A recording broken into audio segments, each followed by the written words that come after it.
ఇప్పుడు అమరావతి రాజధానిగా కూటమి ప్రభుత్వం ఆమోదించింది. ఒక విశాఖ వాసిగా ఉండి మీరు ఎలా ఫీల్ అవుతున్నారు? చాలా సంతోషంగా ఫీల్ అవుతున్నాం. ఎందుకంటే ఇప్పుడు అమరావతి వస్తుంది అన్నది అనుకున్నా కూడా ఎవరు చేయలేరు.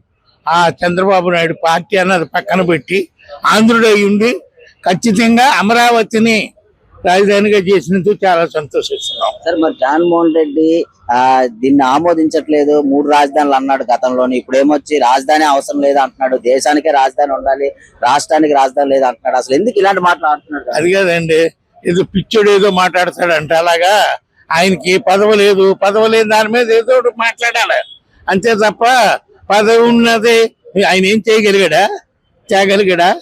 మరి కబుర్లు ఎందుకు? నేను కాంగ్రెస్, పక్కా కాంగ్రెస్.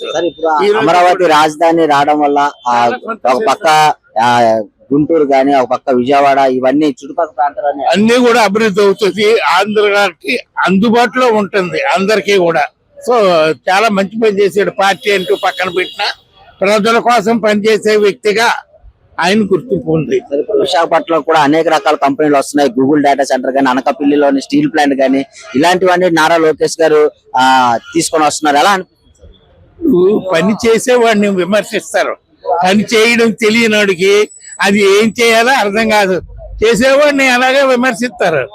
భోజనం చేస్తాడు, భోజనం చేసి సాంబార్ బాగాలేదయ్యా, లేకపోతే రైస్ బాగా ఉడకలేదా, విమర్శించడం అలవాటు అయిపోయింది మన ఆంధ్రులకు. అందులోని ఎవడన్నా తెల్ల చొక్క వేసుకుంటే రే తెల్ల చొక్క వేసాడు, ఆడు ఎందుకు వేసుకున్నాడు అన్నది అర్థం లేదు. అదే విమర్శన చేయడమే మన ఆంధ్రుల్లో ప్రత్యేకత.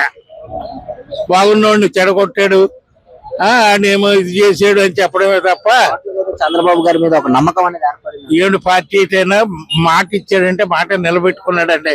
అది ఏ పార్టీ అంటే అవనే అండి. వ్యక్తిగతంగా ఆంధ్రుడిగా ఖచ్చితంగా మాట నిలబెట్టుకున్నాడు. నేను పక్కా కాంగ్రెస్ అయినా కూడా మాట నిలబెట్టుకున్నాడు. మనకంటూ ఒక హోదా తెచ్చాడు.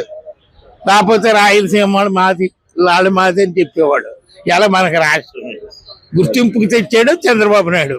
ఇప్పుడు అక్కడ రాజధాని రావడం వల్ల ఇప్పుడు విశాఖపట్నం చూసినట్లయితే అనేక రకాల సంస్థలు వస్తున్నాయి. గూగుల్ డేటా సెంటర్ కానీ, కాక్నజెంట్, అక్కడ అనకాపల్లిలో స్టీల్ ప్లాంట్ కూడా శంకుస్థాపన చేయడం జరిగింది. ఇవన్నీ చూస్తుంటే మీకు ఎలా అనిపిస్తుంది? చాలా హ్యాపీగా ఉంది సార్. ఈ ఐటీ హబ్ కూడా బాగా, మెట్రో కూడా వస్తుంది అంటున్నారు. చాలా హ్యాపీ.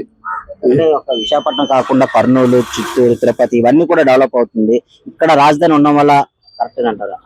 అమరావతి రాజధాని ఉండడం కరెక్టే సార్. ఇటు వైజాగ్ డెవలప్ అవుతుంది, అటు కర్నూలు, చిత్తూరు, తిరుపతి ప్రతి ఒక్కటి కూడా డెవలప్ అవుతుంది.